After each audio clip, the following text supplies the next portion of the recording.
आज सकाळी लवकरच निघालो डीमार्टला. नाश्ताही नाही केला, म्हटलं डीमार्टवरून आल्यावर नाश्ता करूयात.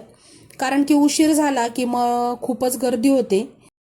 मग पॅकिंगला पण गर्दी असते, बिलिंगला पण गर्दी असते आणि विनाकारणच खूप वेळ जातो. मग हे पहा, डीमार्टला पोहोचलो. गर्दी अजिबातच नाहीये, तुम्ही पाहू शकता. त्यानंतर इथे बिस्किट्स वगैरे घेतले. हे क्रीम रोल घेत होते. मी यांना म्हटलं मालपाणीचाच घ्या, मला तोच आवडतो. त्यानंतर ग्रोसरीत गेले, सगळं सामान वगैरे घेतलं. मग बिलिंगला गेले. बिलिंगला पण अजिबातच गर्दी नव्हती, पटकन बिल करून झालं. त्यानंतर बाहेर आलो तर भरपूर पाऊस होऊन गेला होता. हे पहा,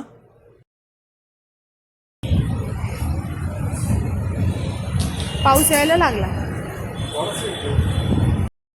मग घरी आल्याच्या नंतर बॅगा वगैरे ठेवल्या. एकीकडे दूध ठेवलं, चहा ठेवला आणि रात्रीच्या चपात्या खूपच शिल्लक होत्या. म्हटलं आता नाश्त्याला काय बनवायचं, तर मग हे म्हटले चपात्यांचा चिवडा बनव. मग मस्त असा सगळ्यांसाठी चिवडा बनवला आणि नाश्ता केला. तर चला मंडळी, भेटू नेक्स्ट मिनी व्लॉगमध्ये.